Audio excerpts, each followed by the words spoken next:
AMBR stock analysis and AMBR stock prediction. In this quick and short 1 minute video, I'll be breaking down whether this thing is a buy or not for me and all the good jazz. AMBR International, very choppy price action. I know it went up 11% or so. This is still ultimately how my chart's going to look like.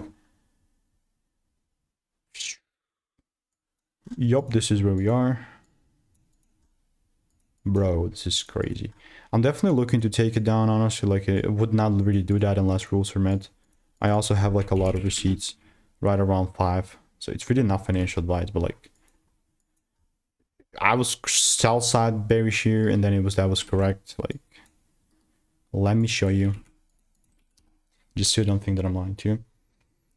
Yep, it was 690. It even pumped them back into the supply and then kept going down. So for me to really be bullish, at least I want to see breaks about 756. You could be like, but what? It should double in order for it to be bullish. You're gonna miss out. Okay, that's what I'm expecting. It's obviously not financial advice, and you do you. So if you want to stay tuned, want to get free sauce, click the first link in the description. See you in the next one.